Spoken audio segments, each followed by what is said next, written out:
Does your puppy turn his nose up at his own chow because he wants some of whatever it is that you're having? A new study finds that, when it comes to food, dogs recognize human social signals about what's good. The work is in the journal Public Library of Science 1. Researchers let pet dogs choose between two plates, one with a single piece of food and the other with 6 pieces. Unsurprisingly, the animals generally went for the larger portion.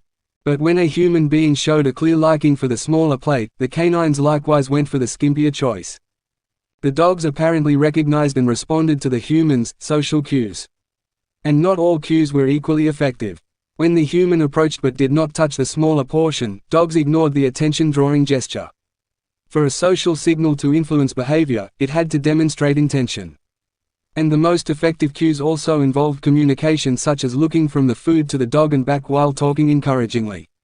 For dogs, choosing a bite may depend on another's bark.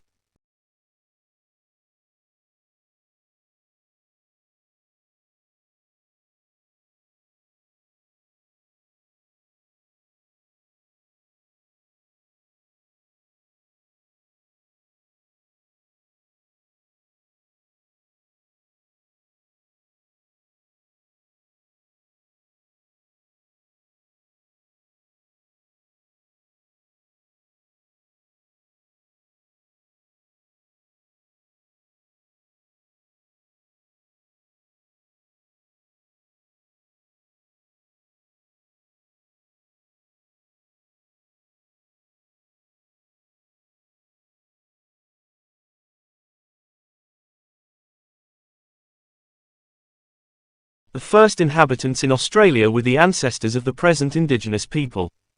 Whether these first migrations involved one or several successive waves and distinct peoples is still subject to academic debate, as is its timing.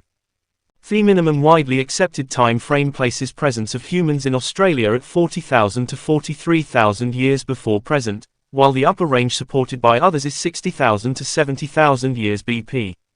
In any event, this migration was achieved during the closing stages of the Pleistocene epoch, when sea levels were typically much lower than they are today. Repeated episodes of extended glaciation resulted in decreases of sea levels by some 100,150 meters.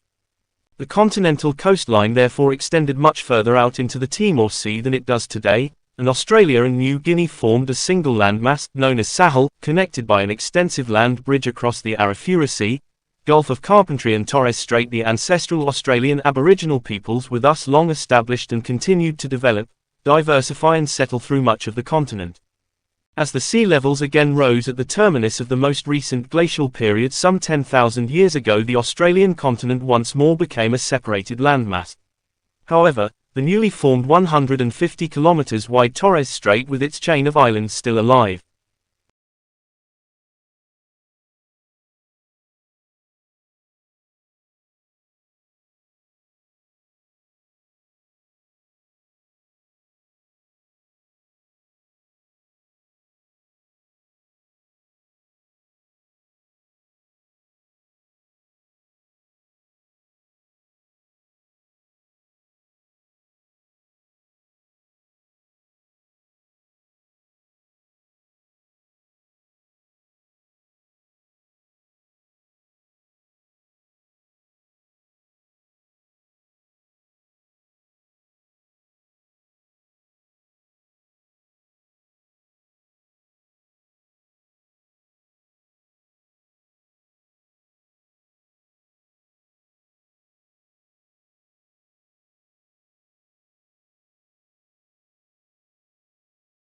With a good system of crop rotation, and especially with the addition of any sort of fertilizer you may be able to come up with, it's possible to grow crops on a plot of land for upwards of 2-3 years at a time with good results. Ultimately, though, you must let the land rest if you hope to continue farming there in the long run. Allowing a plot of land to rest for a period of time is known as letting the field go fallow, and there are several reasons for this. Allowing a field or plot to lie fallow means that you don't grow anything new on it, don't harvest anything and don't graze any animals on the land for at least a year. Sometimes a field will lay fallow for 2, 3 or even 4 years, but the traditional standard on many farms was to let a field lie fallow once every 2-3 years. This fallow period allows the land to replenish many of its nutrients.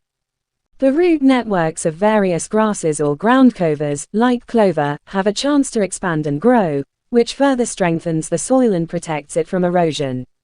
During the fallow period, there are many beneficial flora and microfauna, including cyanobacteria, which live in the soil. These microorganisms continue to be active at the root level, steadily improving the quality of the soil so that when you come back in a year or two, you can begin planting food or cash crops anew.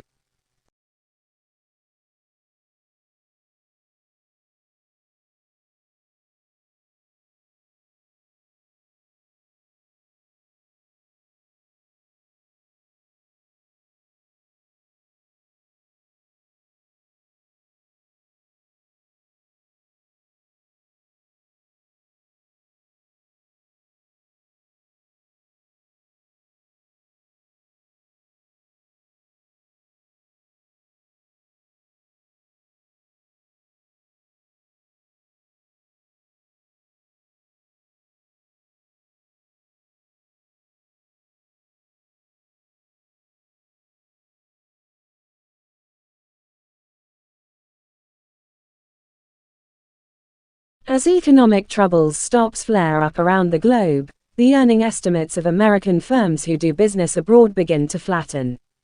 Without these international consumers to buy their products, there are fewer sales, which means that inventories pile up.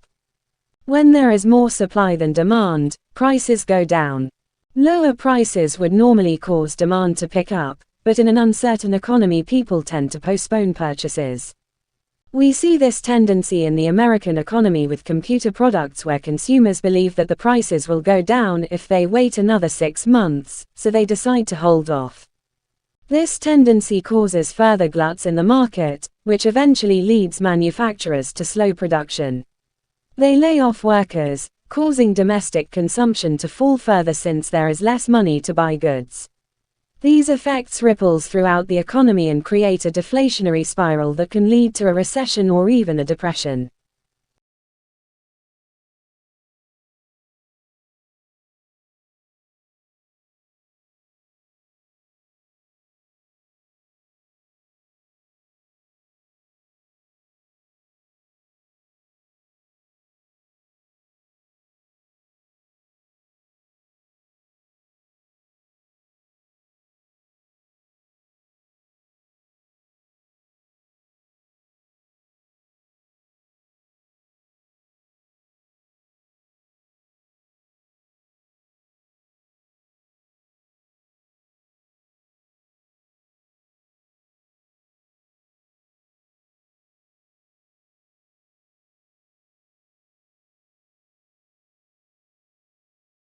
Is the purpose of history to promote a strong national identity and support national myths? Certainly, it has been used in this way for centuries, and this is often reflected in the history curriculum. We can all remember history at school as being a matter of learning lots of facts and dates, and long lists of kings and queens, a grand narrative of how we got from a not-so-civilized past to the great nation we are today. Putting aside the fact that national identity is a complex and divisive question, especially in countries like the UK, which is comprised of several nationalities, this approach to history emphasizes a broad understanding, rather than a detailed understanding. Yet history is, or should be, a critical, skeptical discipline. Some historians see their work as disproving myths, demolishing orthodoxies, and exposing politically motivated narratives which claim to be objective. What students need to develop are more critical and analytical skills, in other words, to think for themselves. They can do this by studying certain historical problems in depth. This involves being critical of the narratives presented by historians and skeptical of the myths preserved in the national memory.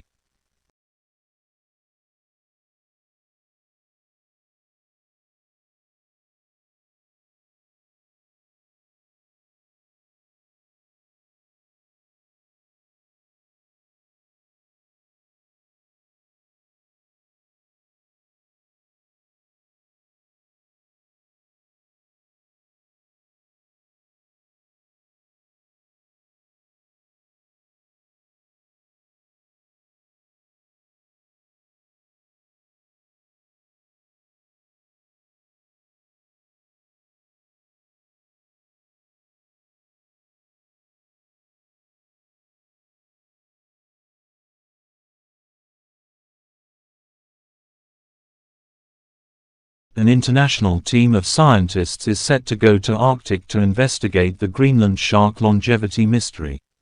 The shark is known to be the longest living vertebrate animal on the planet Earth. One of the members is Dr. Holly Shields, a physiologist and senior lecturer in the Faculty of Life Sciences at the University of Manchester. She will be the only British scientist in the team to study Greenland shark, which is believed to be the vertebrate animals and mammals with the longest living. The shark is reported to have lived for more than 200 years, and possibly close to or more than 400 years. The shark is both hunter and a scavenger, that feed on seals and other animals including polar bears and whales. It is also known as one of the largest sharks, reaching to 5.5 meters (18 feet), very close to the size of a great white. The research team is commissioned by the Greenland government and will conduct the research on board the multi-purpose research vessel Sanna, operated by the Greenland Institute of Natural Resources. A Greenland shark is estimated to be able to live for 400 years according to Science magazine. Professor Shields expects to gather sufficient data of Greenland shark, a top predator in the Arctic Sea.